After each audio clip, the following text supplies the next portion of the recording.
Amalawi. Ndakuitana nikangati. Katatu, Nimona ngati mwandiwala. Monga mwanthawi zonse muli ndine Aunt Obhebha pano pa Zalero News.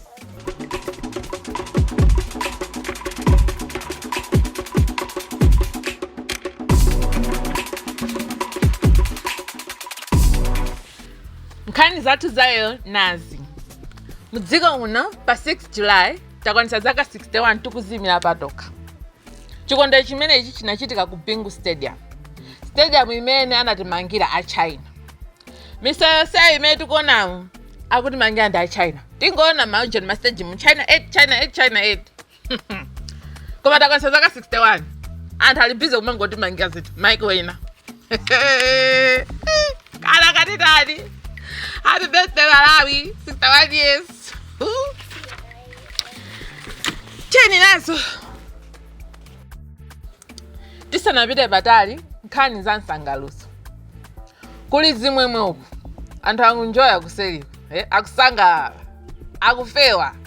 Bunge la COSOMA lapereka ndalama kwa anthu oyimba ndi Zaluso ena. Monga mwathawi zonse, tiye timve kuti tolankhani wathu akuti chani pa nkhani imeneyi. Nzanga ndili kuno ndi ku studio ya COSOMA komwe kuli nkhope za nsangala pamene oyimba ndi Zaluso ena andira ndalama zokwana 1.5 billion.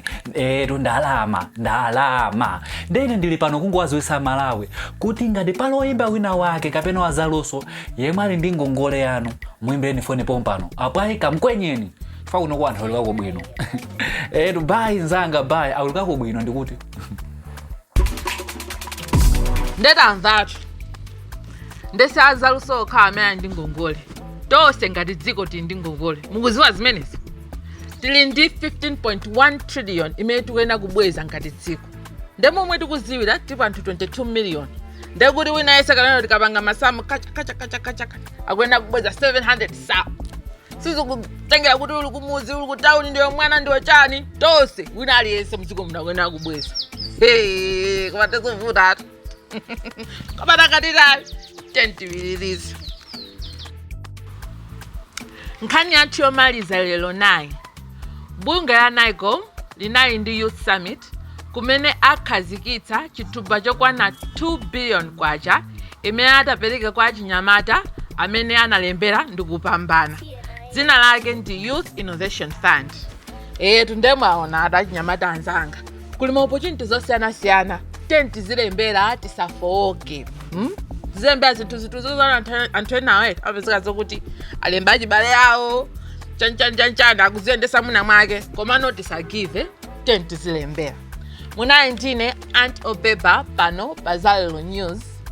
Musalawo panga subscribe, like, share. We should keep the conversation going. See you next time.